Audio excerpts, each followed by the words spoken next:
ನಂಬಿಕೆಯೂ ಇದೆ. ದೇವಸ್ಥಾನದ ಪ್ರಮುಖ ಆಚರಣೆ. ದೇವಸ್ಥಾನದಲ್ಲಿ ಆಯಿರ ಕೊಡ ಸೇವೆ ಅಂದರೆ ಸಹಸ್ರ ಕುಂಭಾಭಿಷೇಕ, ತೈಲಾಭ್ಯಂಜನ, ಪಂಚಾಮೃತ ಮತ್ತು ರುದ್ರಾಭಿಷೇಕ ನಡೆಯುತ್ತದೆ. ಸಾಮಾನ್ಯವಾಗಿ ರುದ್ರಾಭಿಷೇಕ ಸೇವೆಯನ್ನ ಶಿವ ದೇವಾಲಯಗಳಲ್ಲಿ ನಡೆಸಲಾಗುತ್ತೆ. ಆದರೆ ಇಲ್ಲಿ ಗಣಪತಿಗೆ ರುದ್ರಾಭಿಷೇಕ ಮಾಡುವುದು ವಿಶೇಷ. ಶ್ರೀ ವಿನಾಯಕ ದೇವಸ್ಥಾನ ಗುಡ್ಡಟ್ಟುವಿನ ಸಮಯ. ವಾರದ ದಿನಗಳು ಮುಂಜಾನೆ 6:30ರಿಂದ ಸಂಜೆ 7ರವರೆಗೆ, ಮಂಗಳವಾರ ಮುಂಜಾನೆ 6ರಿಂದ ಸಂಜೆ 7ರವರೆಗೆ ತೆರೆದಿರುತ್ತೆ. ಗುಡ್ಡಟ್ಟು ಶ್ರೀ ವಿನಾಯಕ ದೇವಸ್ಥಾನದ ಇತಿಹಾಸ. ದಂತಕಥೆಗಳ ಪ್ರಕಾರ ಶಿವನು ರಾಕ್ಷಸ ತ್ರಿಪುರಾಸುರನ ವಿರುದ್ಧ ಯುದ್ಧಕ್ಕೆ ಹೋಗ್ತಾನೆ. ದುರಾದೃಷ್ಟವಶಾತ್ ಶಿವನು ಯುದ್ಧಕ್ಕೆ ಹೋಗುವ ಮೊದಲು ಗಣೇಶನನ್ನ ಪೂಜಿಸಲು ಮರೆತ. ಈ ಕಾರಣದಿಂದಾಗಿ ಶಿವನು ಯುದ್ಧದಲ್ಲಿ ವಿಜಯಶಾಲಿಯಾಗಲಿಲ್ಲ. ತನ್ನ ಮಗನಾದ ಗಣೇಶನ ಕಾರಣದಿಂದ ತಾನು ವಿಜಯವನ್ನು ಸಾಧಿಸಲು ಸಾಧ್ಯವಾಗಲಿಲ್ಲ ಎಂದು ತಿಳಿದ ಶಿವ ಕೋಪಗೊಳ್ತಾನೆ. ಕೋಪಗೊಂಡ ಶಿವನು ಭಗವಾನ್ ಗಣೇಶನಿಗೆ ಗುರಿಯಾಗಿ ಭೀಕರ ಬಾಣಗಳನ್ನ ಹೊಡಿತಾನೆ. ಆದರೆ ಯಾವ ಬಾಣವೂ ಗಣೇಶನನ್ನ ನೋಯಿಸಲಿಲ್ಲ. ಬಾಣಗಳು ಗಣೇಶನನ್ನ ಹೊತ್ತೊಯ್ದು ಜೇನಿನ ಸಾಗರಕ್ಕೆ ಎಸೆತಾವೆ.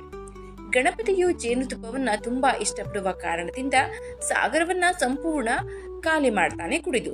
ಇದರಿಂದ ಸಂತೋಷಗೊಂಡ ಗಣೇಶನು ತನ್ನ ತಂದೆ ಶಿವನನ್ನ ಆಶೀರ್ವಾದ ಮಾಡ್ತಾನೆ. ನಂತರ ಶಿವನು ಯುದ್ಧವನ್ನು ಗೆಲ್ತಾನೆ ಮತ್ತು ರಾಕ್ಷಸನನ್ನ ಕೊಲ್ತಾನೆ.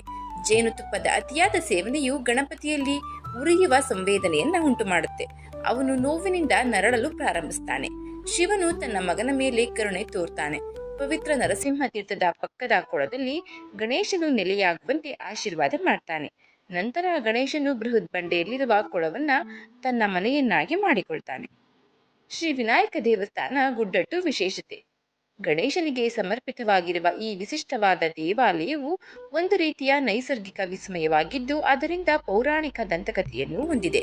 ಇಲ್ಲಿರುವ ವಿಗ್ರಹವನ್ನ ಸ್ಥಾಪಿಸಲಾಗಿಲ್ಲ ಅಥವಾ ಶಿಲ್ಪಕಲೆ ಮಾಡಲಾಗಿಲ್ಲ. ಆದರೆ ಶತಮಾನಗಳ ಹಿಂದೆ ಬಂಡೆಯಲ್ಲಿ ಸ್ವತಃ ವಿಗ್ರಹವೇ ಉದ್ಭವಗೊಂಡಿದೆ ಎಂದು ಹೇಳಲಾಗುತ್ತೆ. ಬೃಹತ್ ಬಂಡೆಯು ವಾಸ್ತವವಾಗಿ ಭಗವಂತನ ವಾಸಸ್ಥಾನವಾಗಿದೆ ಮತ್ತು ಭಕ್ತರಿಗೆ ಹೊರಗಿನಿಂದ ಸಣ್ಣ ಕಿಂಡಿಯ ಮೂಲಕ ದೇವರ ದರ್ಶನವನ್ನ ನೀಡಲಾಗುತ್ತೆ. ಕಪ್ಪು ಬಂಡೆಯ ಮೂಲಕ ಇಣಿಕಿ ನೋಡಿದಾಗ ಎಣ್ಣೆ ದೀಪಗಳು ಹೊರಸೂಸುವ ನೈಸರ್ಗಿಕ ಬೆಳಕಿನಿಂದ ಗೋಚರವಾಗುವಂತೆ ಸೊಂಡಿಲ ಮತ್ತೆ ಕಣ್ಣುಗಳು ಮತ್ತು ಕಾಲುಗಳೊಂದಿಗೆ ಕುಳಿತ ಭಂಗಿಯಲ್ಲಿ ಗಣಪತಿಯನ್ನ ಕಾಣಬಹುದು. ಆಯಿರ ಕೊಡ ಅಭಿಷೇಕ ಅಥವಾ ವೈದಿಕ ವಿಧಾನವೆಂದರೆ ಪ್ರತಿದಿನ ಹತ್ತಿರದ ಬಾವಿಯ 1,000 ಮಡಿಕೆ ನೀರಿನಿಂದ ವಿಗ್ರಹಕ್ಕೆ ಅಭಿಷೇಕವನ್ನ ಮಾಡೋದು ವಿಶೇಷದ ಪೂಜೆಯಾಗಿದೆ. ಇಲ್ಲಿ ವಿಸ್ತೃತವಾದ ಪ್ರಾರ್ಥನೆಗಳು ಆಚರಣೆಗಳು ಅನುಸರಿಸಿ ಗಣೇಶನನ್ನ ಕುತ್ತಿಗೆಯ ಆಳದ ನೀರಿನಲ್ಲಿ ಮುಳುಗಿಸಲಾಗುತ್ತೆ. ಇದನ್ನ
ನಂತರ ಪಾರಾಯಣ ಪಠಣ ಮಾಡುತ್ತಾ ಅಯ್ಯರ್ ಕೊಡ ಸೇವೆಯನ್ನ ಅನುಸರಿಸಬೇಕು. ಇದು ಈ ದೇಗುಲದಲ್ಲಿ ಮಾಡುವ ವಿಶೇಷವಾದ ಸೇವೆಯಾಗಿದ್ದು, ಮೊದಲು ಗುಹೆಯೊಳಗಿನ ನೀರನ್ನ ತಾಮ್ರದ ಕೈಬಟ್ಟಲು ಉಪಯೋಗಿಸಿ ಪೂರ್ತಿಯಾಗಿ ಖಾಲಿ ಮಾಡಲಾಗುತ್ತೆ. ನಂತರ ದೇವರಿಗೆ ತೈಲಾಭ್ಯಂಜನ ಮಾಡಿಸಿ ರುದ್ರಾಭಿಷೇಕ ಮಾಡಲಾಗುತ್ತೆ.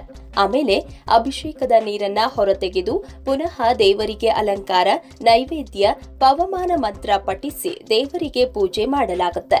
ಹೀಗೆ 1000 ಸುತ್ತು ದೇವರಿಗೆ ತಾಮ್ರದ ಕೊಡದಿಂದ ಜಲಾಭಿಷೇಕವನ್ನ ಮಾಡೋದ್ರಿಂದ ಈ ಸೇವೆಗೆ ಅಯ್ಯರ್ ಕೊಡ ಸೇವೆ ಎಂಬ ಹೆಸರು ಬಂದಿದೆ.